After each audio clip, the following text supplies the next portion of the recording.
Hello and welcome to The Green Stream, a podcast brought to you by Sustainable Business Network Detroit, a network of partnerships between Southeast Michigan stakeholders, innovators, and changemakers. Each partner is on a mission to advance and amplify sustainable business practices, and we're here to learn from, share, and help activate a sustainable way forward for Greater Detroit. If you enjoyed today's episode, please like and subscribe wherever you get your podcasts. Leave us a review and join the conversation on Facebook, Twitter, and LinkedIn. And head over to our website, sbn-detroit.org. Now, let's listen in to our conversation with today's sustainability leaders.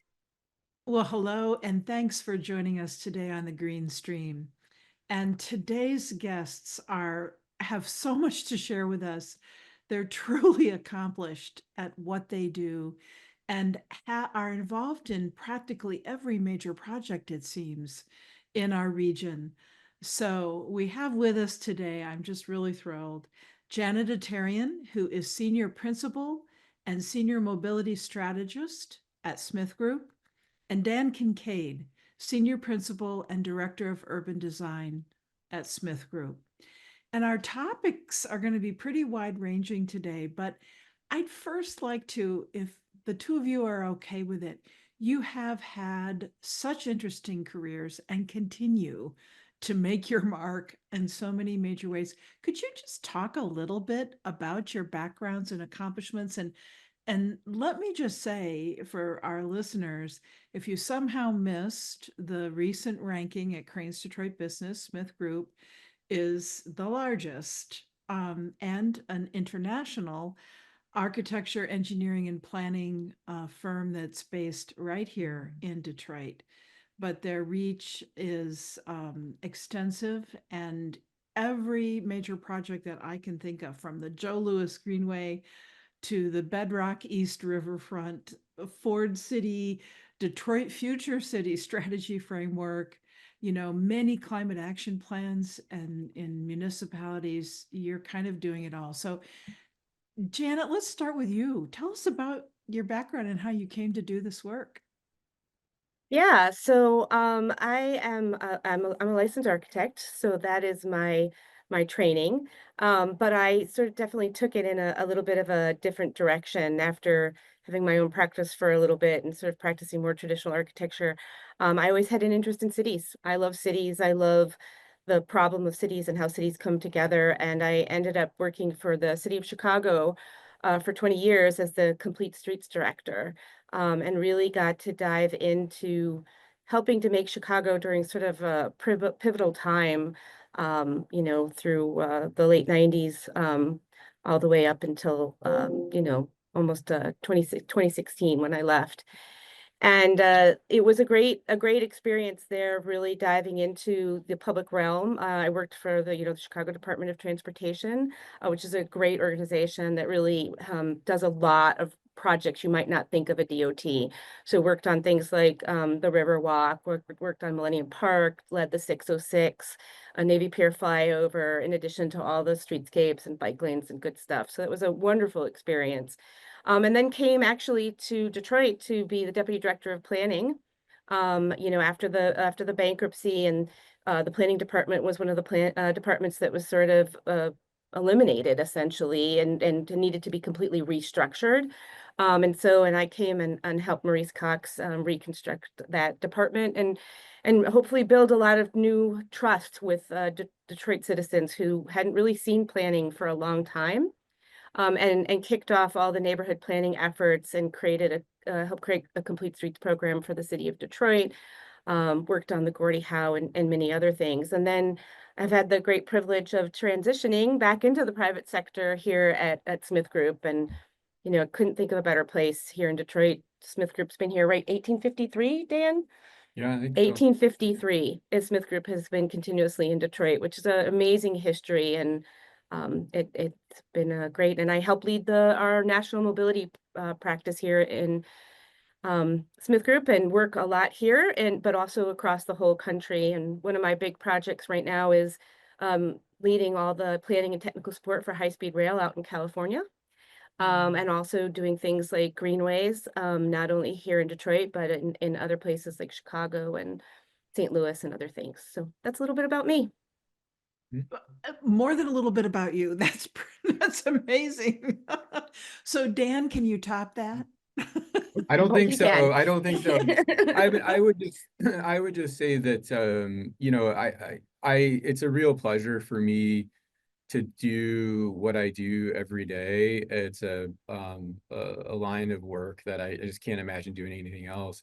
I mean, my background is an architect and urban designer, originally from Detroit, and spent the majority of my younger life trying to leave it desperately, only to be really compelled to come back to it and to work with the folks here and to really reinvest myself and everything else into the city, and have had an opportunity to do that in a lot of ways, including one of the more kind of seminal projects for me was the Detroit Future City Strategic Framework, which we developed, and I led the technical team on that.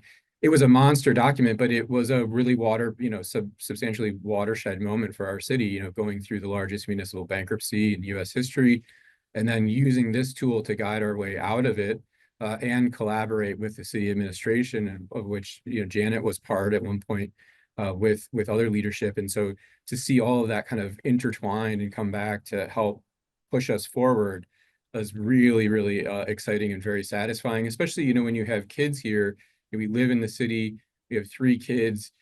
We know that this matters for a host of reasons, and not necessarily ourselves, but the people that are come behind us. So for us, it's a really important thing. And the last thing I'd say too is that as time has gone on, and we've been able to see how the city is driving its own resurgence, and that we as architects and planners and landscape architects and so forth can really contribute to that, and to do it in a way that consistently fosters insight from community voices to help shape this in a really equitable way. This is really, really key for the work that we do, the work that Janet leads and I lead and many of the other folks in our firm.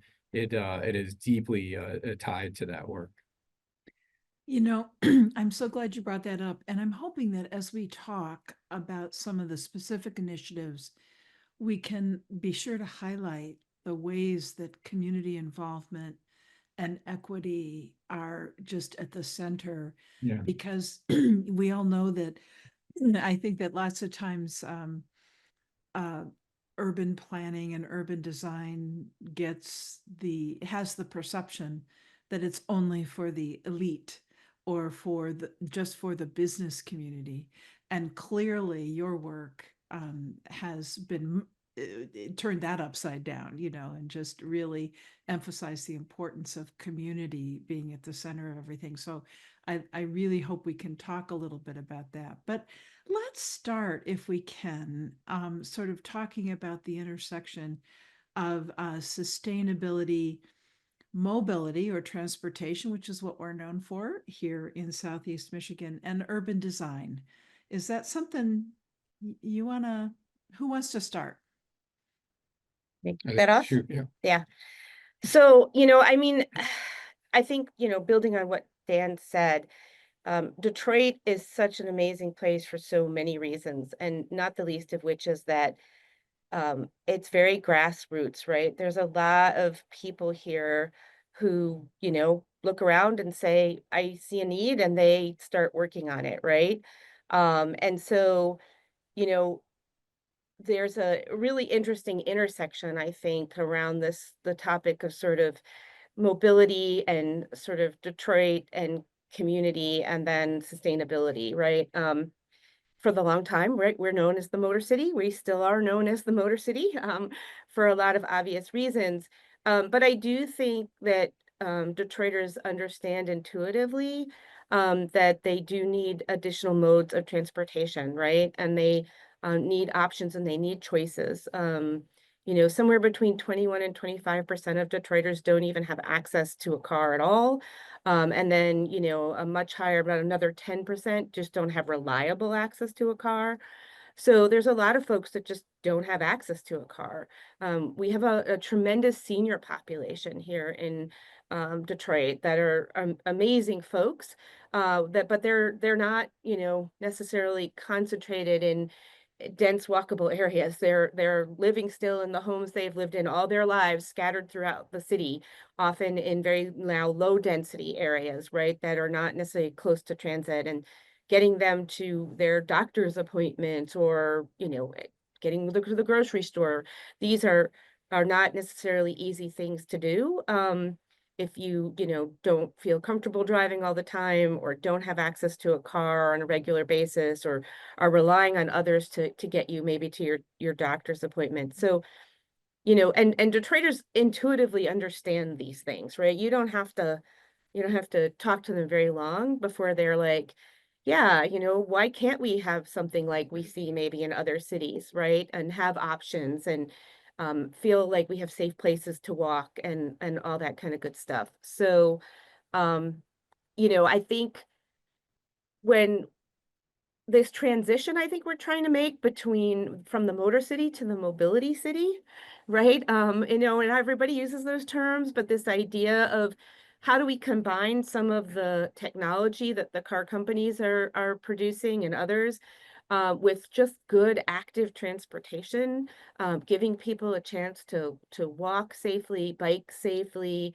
you know, take public transit. Every transit rider is a pedestrian, you know, and reduce, quite frankly, some of the fatalities. You know, again, one of the things you hear the most when you talk to Detroiters, no matter what you're talking to them about, is, you know, we don't want people speeding through our neighborhoods. We're tired of the crashes and the accidents, and you know, not feeling comfortable having our children be able to play out front, because of the, you know, the way people drive. You know, and so there's been a lot of efforts lately, to really change that, dynamic, right?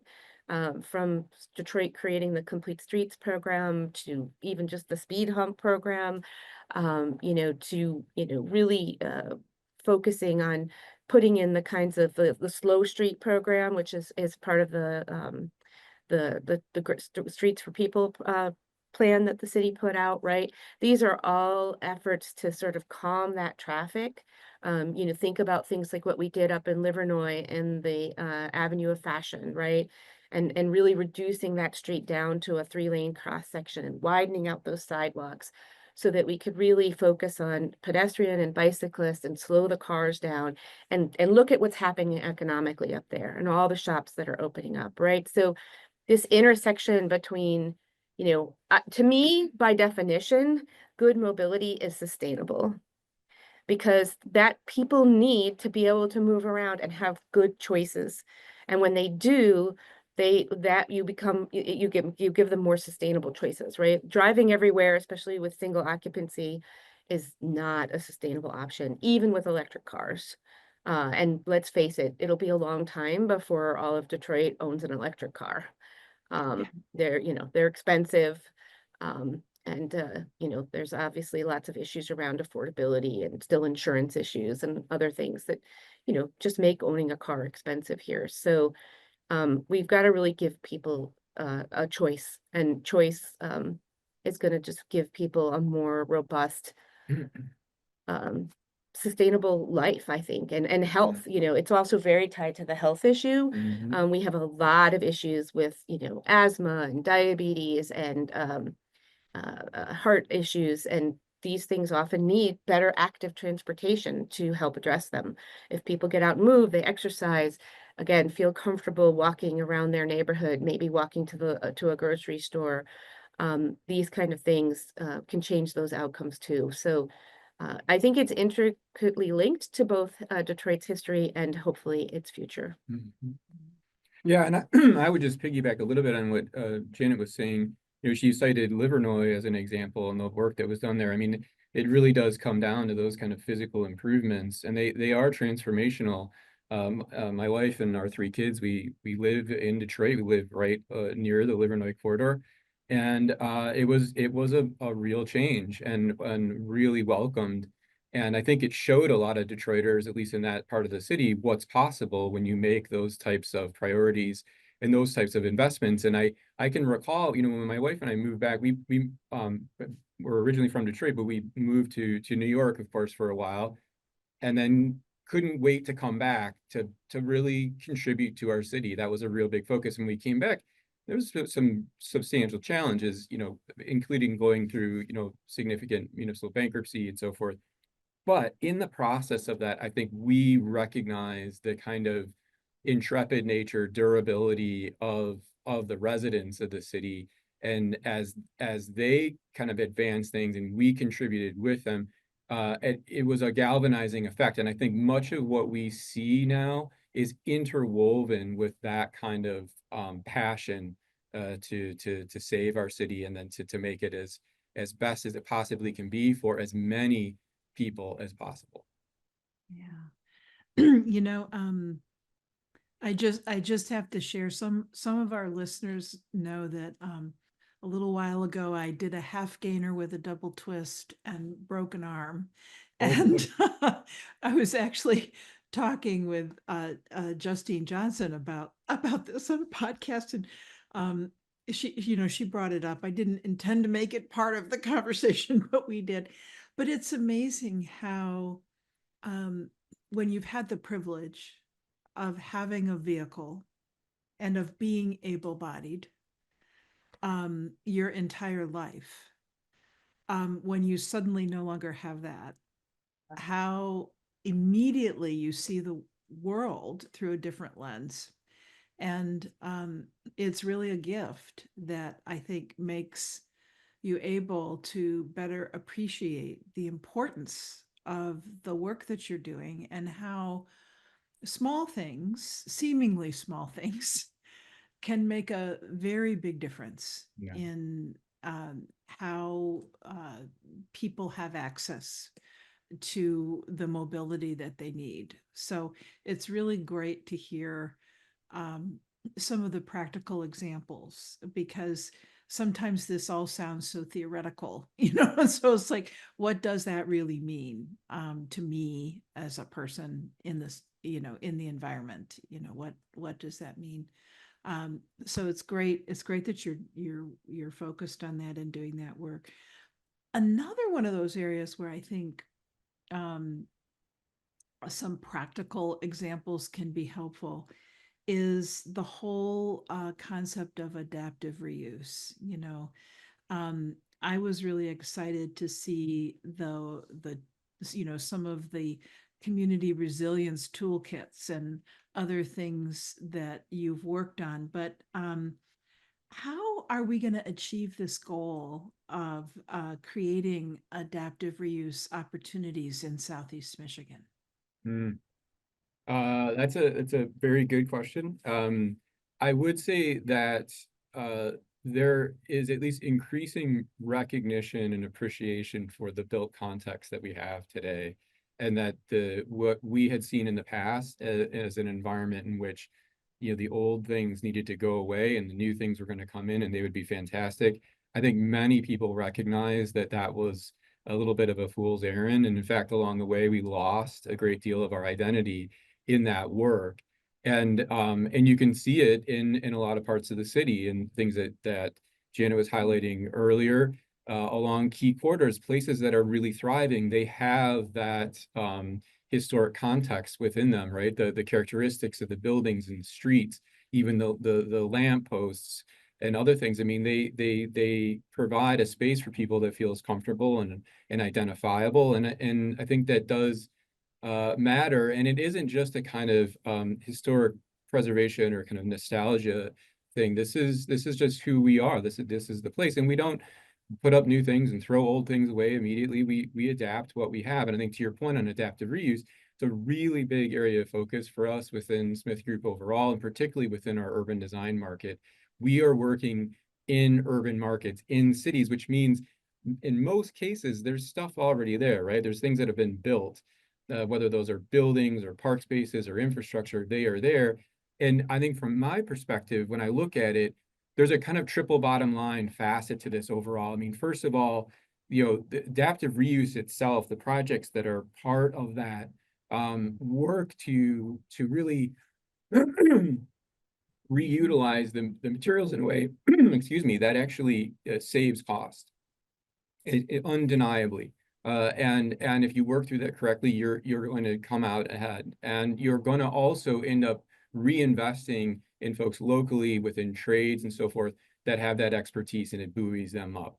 At the same time, though, when you do that, you are also saving the structure itself and all of the embodied carbon. And so in many cases, when you are adaptively reutilizing a building, you are maintaining 50 to 75% of the embodied carbon that's in that structure. When you knock it down or blow it up or whatever, it all goes up, and that's it. We lost it. And those are the things that people overlook. A lot of times we're really focused on the kind of operational sides of carbon, but the embodied carbon is huge. The last thing I would say on this too is from a kind of social perspective, the ability to have those spaces, places, buildings that have an intrinsic identity that people can connect with, right? That have historically been present. They mark the place where one's mother was, proposed to, or where something else very special happened. Those aren't just kind of flighted little stories. Those are really the kind of meaningful points of life. And our historic structures and streets and spaces help to define that. And I think more people are becoming aware of that and that kind of the social cohesion that those places provide. So, Dan, you talked about triple bottom line. So maybe we could talk a little bit about another thing that I think is often the elephant in the room. And that is, what are the opportunities for economic growth when working for sustainably designed urban systems? I think sometimes people have in their heads that it's an either or, and that there are reduced opportunities for people when we focus on those things. But I think you have a different way of thinking about it. So what words do you have for us on that? Well, I would start up, and I know that Janet can jump in on this too. I think, when we think holistically about our cities and our regions and how they grow and thrive and how people have high quality of life within them, I think for us, we also understand that at the heart of that is well-functioning infrastructure that supports what people want to accomplish, right? In many ways, that's the fuel that we utilize.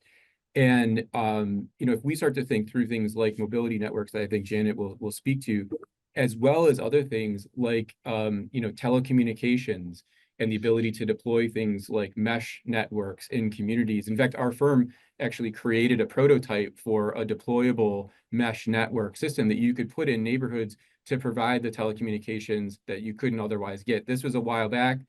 By that, I mean 7 or 8 years ago. And it was transformational for people. You could deploy this rapidly. And you now see things like that in other places where they're recovering from a horrific kind of weather event or something like that.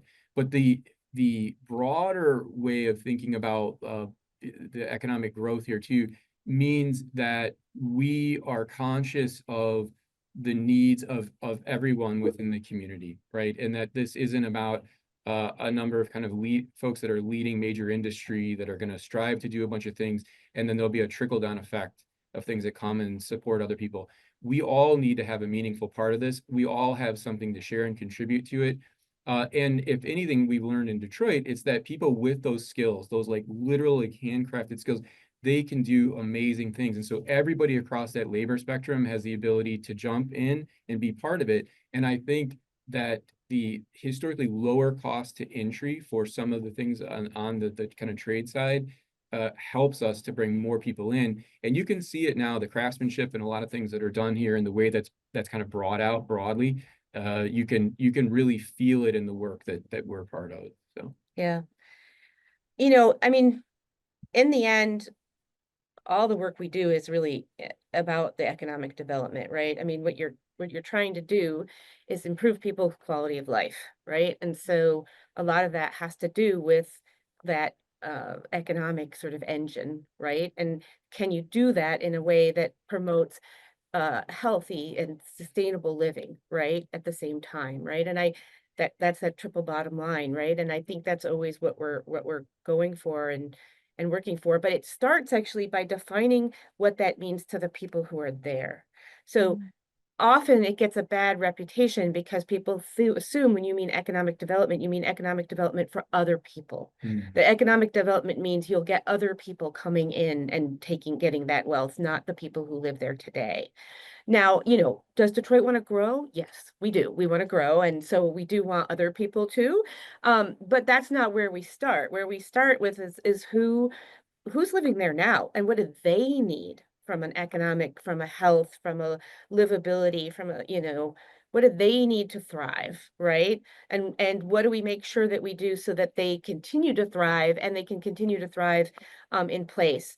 I don't like to use the word gentrification with Detroit. I think it's a really misleading term here. And people have so many different even ideas and of what that word even means.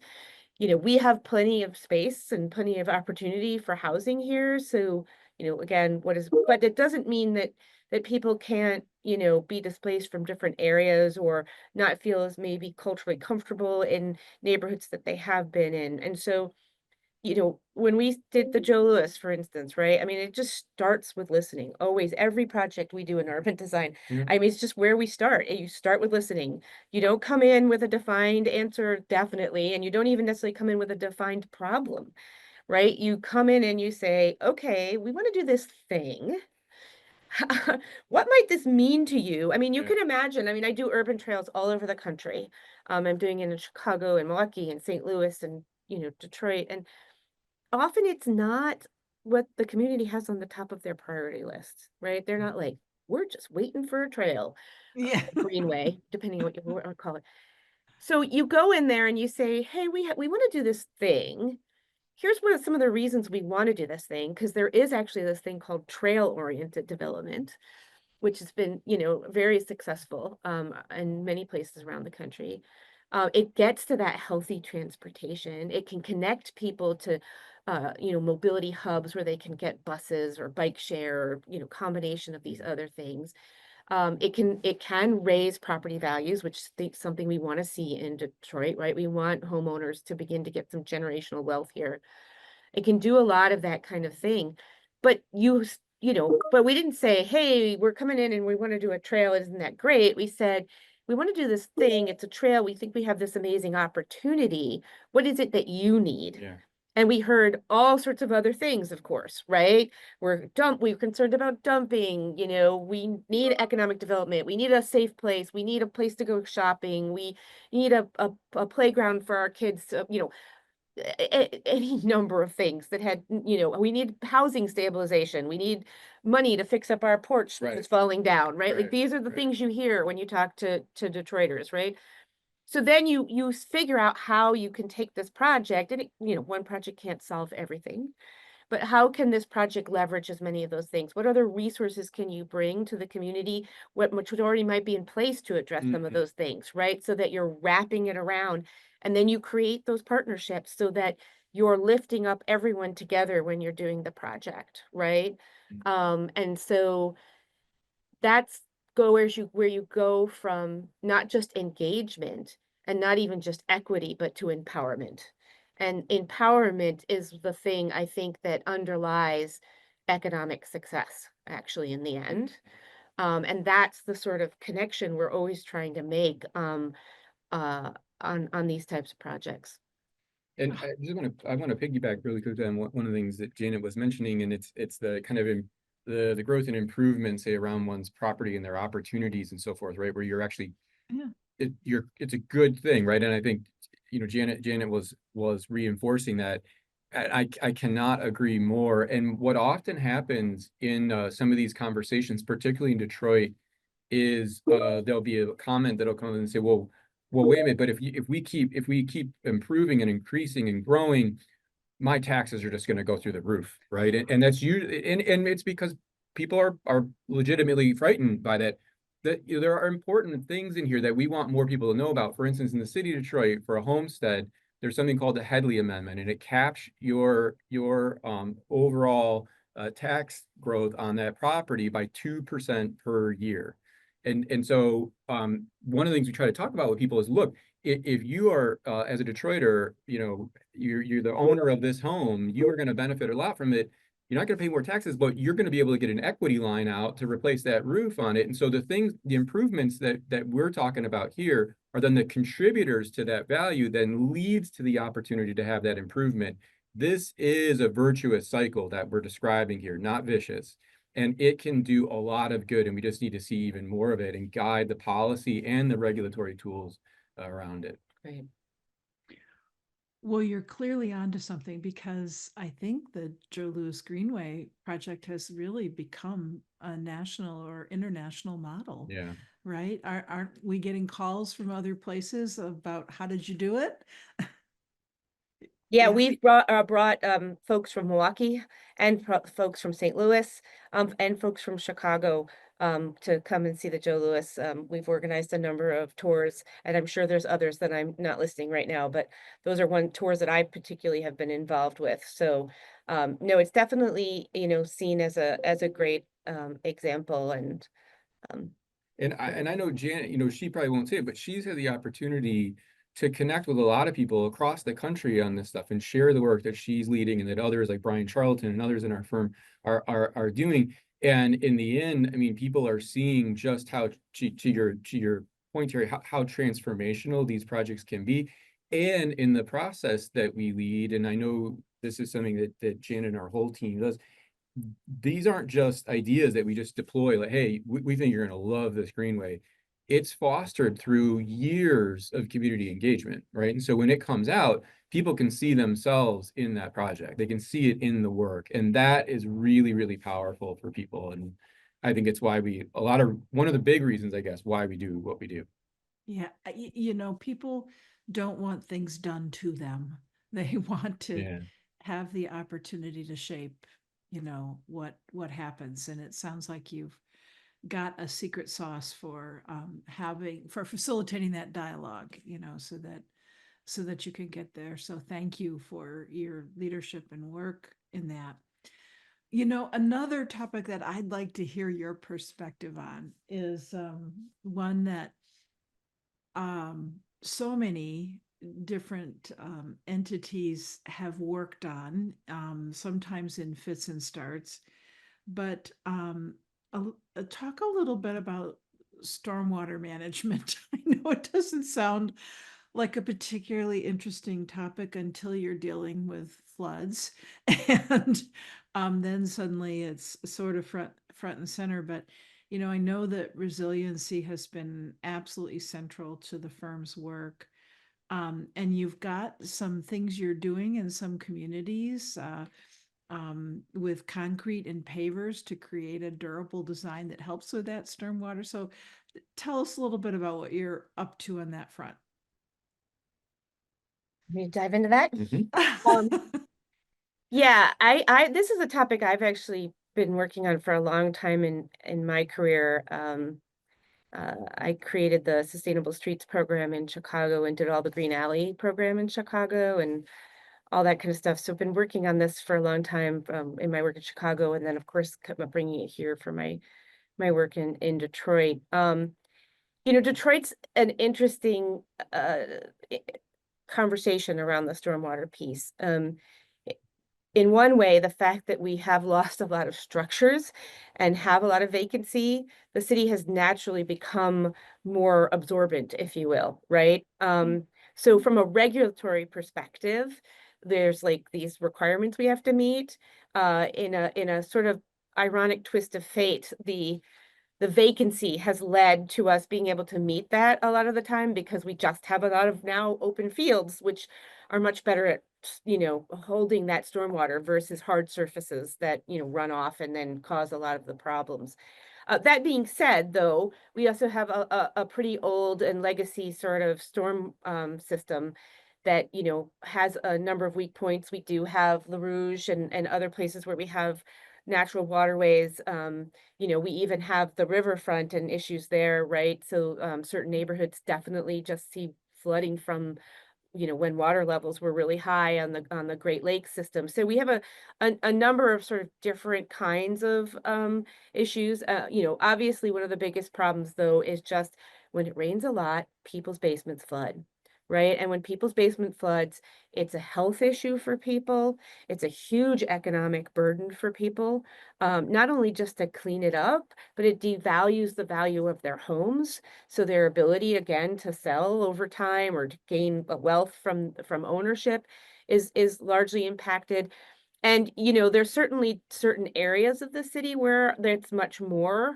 Sort of the Lower East Side, kind of, if you will, has a lot of issues, because essentially the highway fills up the stormwater system, and then everything south of that, there's no room for water to get in. It's a little bit of an oversimplification, but it has, and then of course everything used to flow out to the river, and to keep things cleaner we diverted that, but that means the pipes now are undersized. So there's a lot of work actually happening right now, to talk about how it links to mobility. We wanted to do some major improvements to Jefferson, oh gosh, almost 8 years ago now.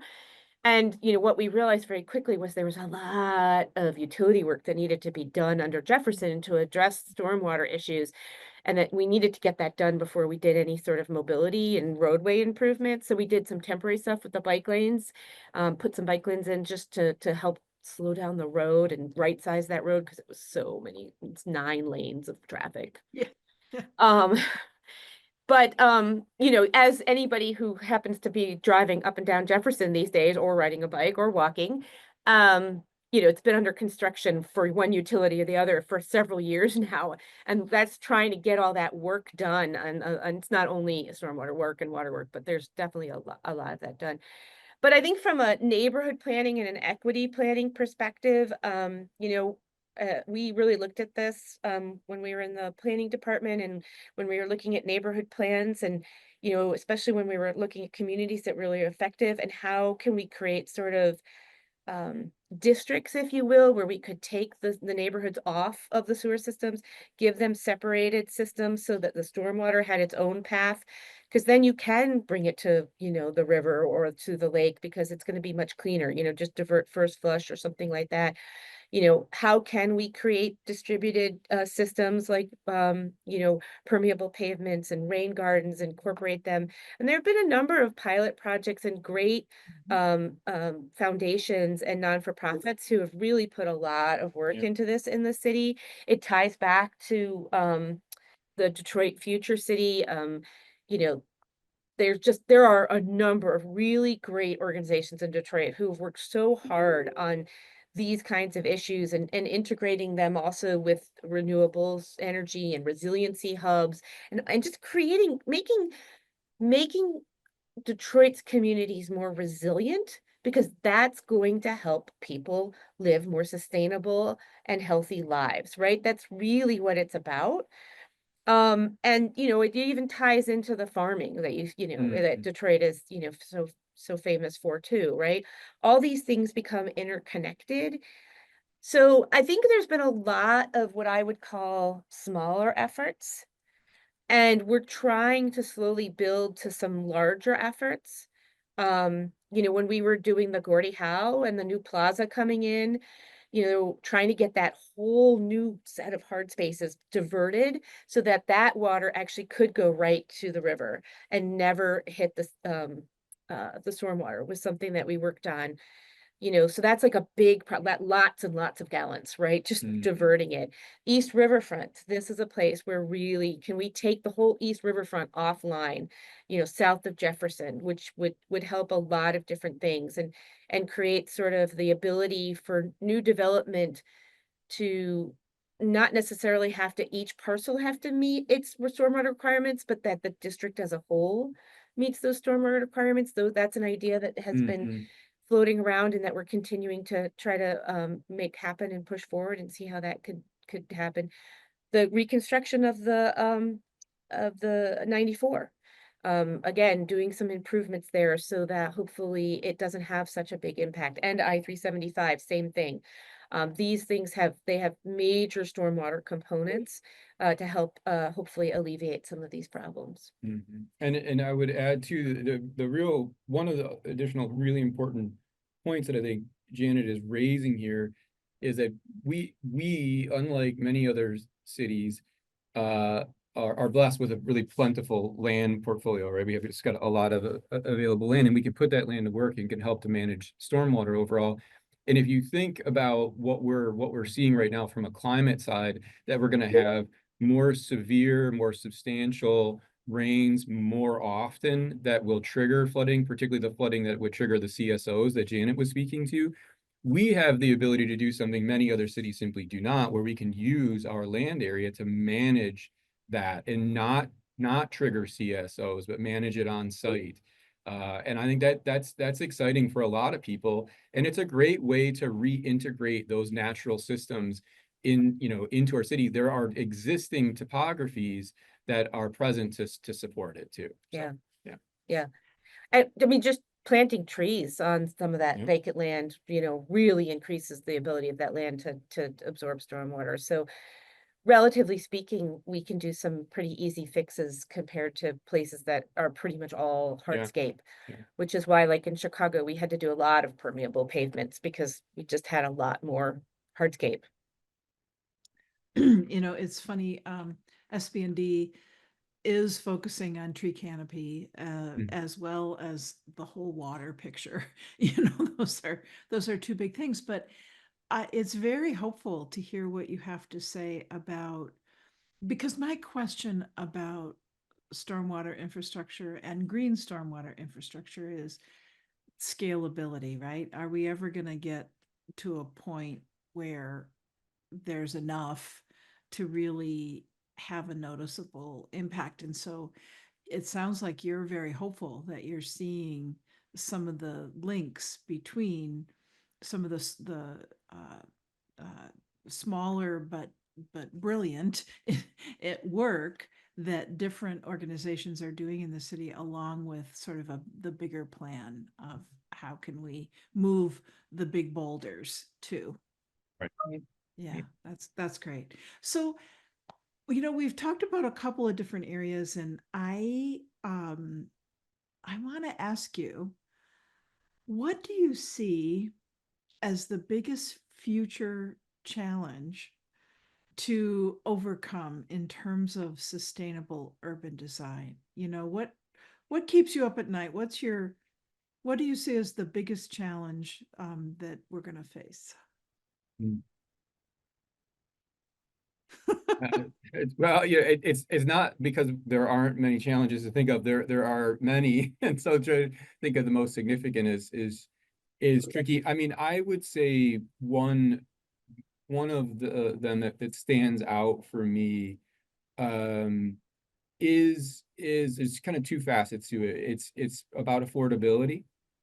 And it's also about kind of experience, and in some cases, trauma overall.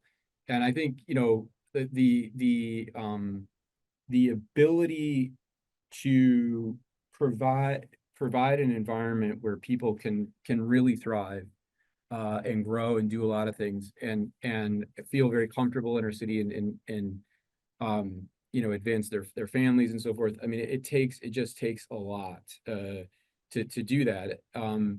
And the ability to foster the support for families to get there, I think is important. And making sure that I think more folks have the opportunity to own their own home, to develop long-term multi-generational wealth is paramount. In many cities like Detroit, we simply do not have that. It's a real big struggle, but the ability to build that wealth over time has manifold positive impacts on the succession of future generations to go.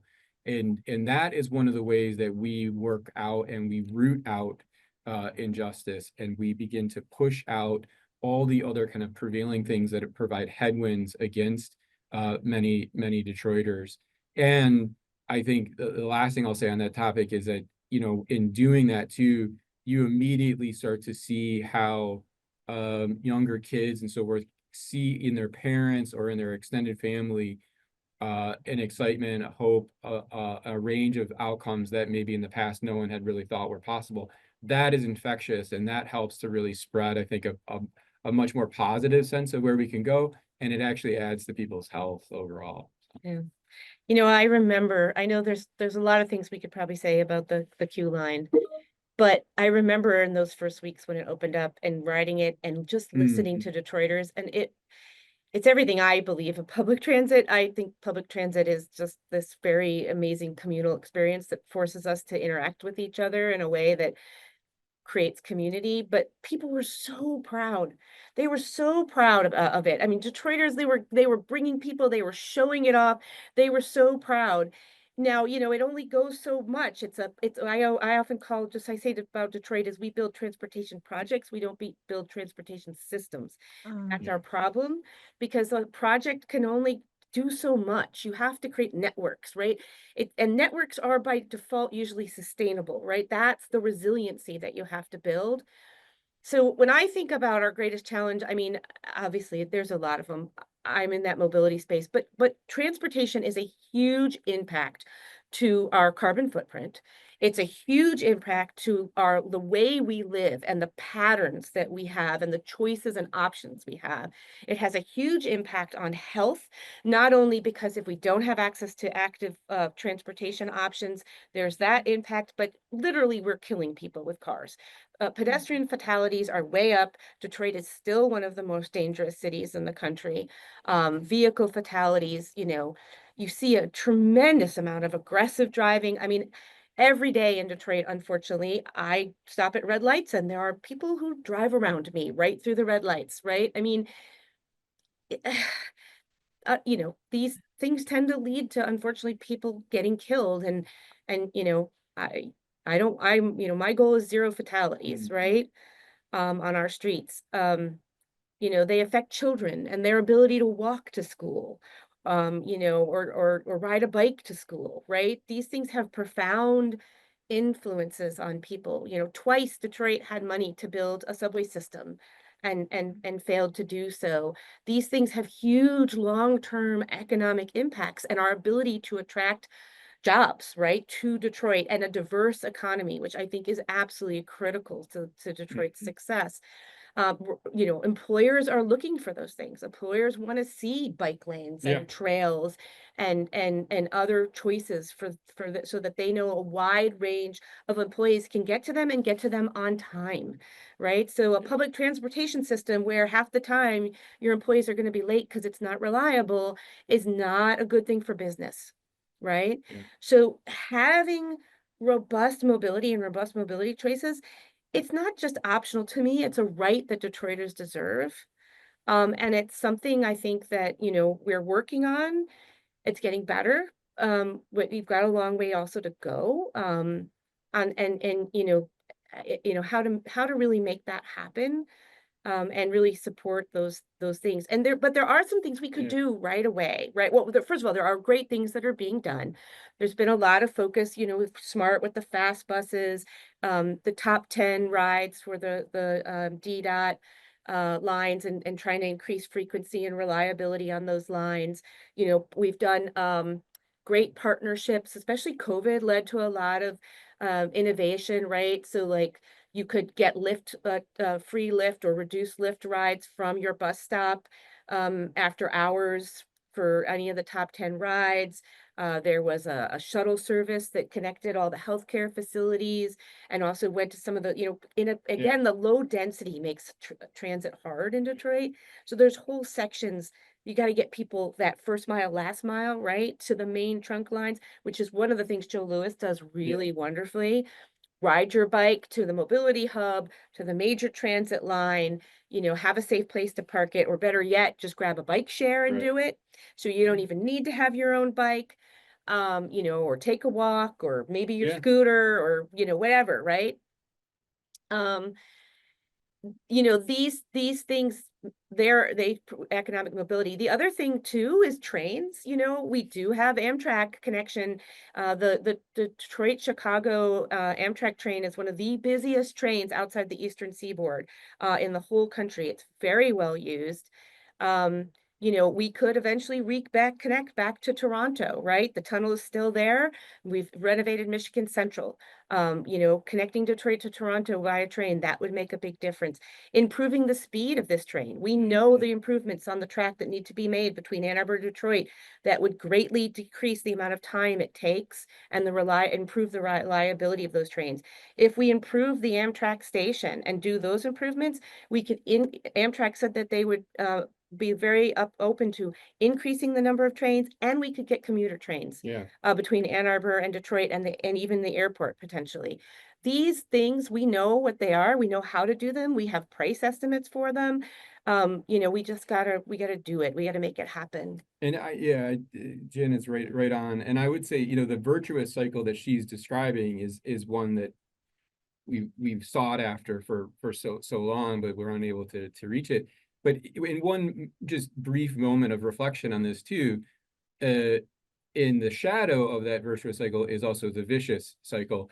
And I look back on, the moment in the 1970s when we had a real opportunity to make substantial transit network investments here, and at a regional level that completely collapsed. Yeah.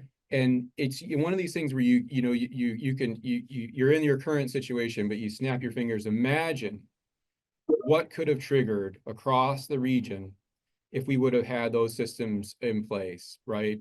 How many, freeways maybe we have avoided, how many neighborhoods would we have maintained, how many opportunities, et cetera, et cetera. And I think for many people, they probably don't even know that we had a chance to have a regional rail network for passenger travel. And I think I really want people to know that, though, and for us to a certain degree be haunted by it, so we don't let that happen again, that we build on it and we realize the things that Janet's talking about. Of course, we're chasing behind ourselves to get there, but we can do it, and we should do it recognizing that when things don't come together, we end up realizing infrastructure like the people mover that, does not realize the objective that was originally put out there, right? And we have to really be steadfast on that and really urge our elected officials, business leaders, everyone to make that possible. And it's not for us on this call, it's for our kids and our kids' kids. And that, that's pretty motivating. Well, one of my big things is, how do we create the vision of what's possible so that it's a broadly held vision? It's not just the vision of a few leaders. When you have the ability to travel or live in other places that have that infrastructure, and you start to understand what that really means, and how it transforms your experience as just a person living and working someplace. It transforms how you go about your life, and it makes it just that contrast. And it's not necessarily that one thing is good or bad, it's just different. And as long as we're aware of those possibilities, I think we can make good choices, right? I don't find it helpful to sort of label one thing as good or bad, right? It's just imagine what this could be, and then decide. It's really about choice. It's not about good or bad. It's about choice. Yeah. You want people to be able to have choices about the way they move around. Cars are not going to go away. That's not what this is about. It's about creating a diversity of choices to meet, like you said, you talked about when you had your arm broken, right? So that, no matter where you are in the spectrum, no matter what you have to do that day, that you have some meaningful choices in the way that you move around. And it does have also to do with sustainability. We are not going to meet our stated goals as a country, as a state, even as a city around carbon if we do not change the way we move. I mean, it is fundamental. There is not a sustainability plan out there that does not acknowledge that that is a huge factor. Now, again, continuing to give people choice, it's a process. There are many ways to get there, but if we continue to drive around mostly in single occupancy vehicles that are gas powered, we will definitely not achieve those goals. Yeah. Yeah. So let's end our conversation with what makes you hopeful? What do you see as sort of the next evolution in sustainable urban design? What are you kind of focused on as your biggest priority? Maybe I'll jump in. I think broadly, for me, and I think this is probably true for Janet and many others, our ability to adaptively reutilize our existing infrastructures, our existing buildings, our existing spaces, to create something profound for residents is a really top priority, because we can do it. We can maintain the embodied carbon there. We don't have to blow a bunch of things up. We adapt it. People have a cohesive identity that's multi-generational. They remember what it was, what it is, and what it will be. And I think that really ties things together. I think a lot of people, when they hear that, they're like, what does that mean? You know it when you see it. And you know it when your child, who becomes an adult, remembers it. And there's a lived and shared experience around that. Those are the things that really define community in cities. And I think understanding that more is key. The second part to this too is then unlocking some of the really key financial tools that are out there to make that happen. People like Janet and others around the city have become much more adept at being able to target that funding and drawing it down and doing it in a range of different ways. We here in Detroit are blessed with a lot of really available patient capital, and our ability to tune in the local community development financial institutions, the CDFIs, into certain areas to actually have a pointed, targeted impact is something that you don't see in a lot of other cities. It is extremely robust, and I'm very excited and hopeful that will continue to grow and be increasingly strategic and impactful in its benefit. Yeah, and I would say that I'm really get excited actually at that nexus between bringing new ideas together with sort of, I guess what I'd call the pace of trust, right? Like, it's easy to have a lot of great ideas. I always tell young planners, I said, if 50 years from now, somebody thinks one of your ideas was really great, you've been successful. It's hard, urban planning, right? And we can, it's very easy. I can point to a lot of decisions that have been made in the past that you're like, oh my God, what were they thinking? And you have to put yourself often in their shoes to be like, okay, well, this is what they were thinking. So let me check my own thinking, right? So, but we do need to change and grow, and things are always changing and growing, right? So how do you take those new ideas and marry them with the people who you're actually, doing them for and working with, and it really, at the end of the day, a project has to move forward sort of at that pace of trust. Now, that pace of trust doesn't have to always be completely linear. Sometimes it makes big jumps, right? I call that alignment. When that alignment happens, big things can happen. And you see it. And, sometimes people can very easily say, oh my God, the stuff you're talking about, it's huge, it's expensive, we'll never have the money. But look around, it's happened, and it's happened in other cities, and it's happening even right now. Places that didn't have transportation before, and transportation systems, and all of a sudden they've got them. So I get really excited about that alignment and building that alignment, right? And how do we get things to align? Because I have seen it personally happen. When that alignment happens, all of a sudden cities make jumps, and they move forward, and things that you didn't think could ever happen all of a sudden can start to happen. But that takes a lot of communication, building trust, working with people. We not only was there for a long time not necessarily trust between the city and its citizens, but there certainly wasn't trust between the city and its regional partners, right? Which was a huge thing for mobility. Speaking to what Dan talked about, Detroit, even Wayne County can't do mobility often by itself. We need it's a regional thing, mobility, right? So, having trust with some of the other counties and the fact that some of that is changing and that there's more conversation, these things are game changers, right? So that we're both talking to the people, but we're also talking to the region. And then, how does that alignment come about where we're all of a sudden able to take advantage of some of the funding and then, make some things happen that people really want to see happen. Well, what a great way to wrap up our conversation with the speed of trust and alignment. Those are good things to end on. Janet and Dan, thank you so much for taking the time to join us today on the Green Stream. Thank you for tuning in to the Sustainable Business Network Detroit, the Green Stream podcast.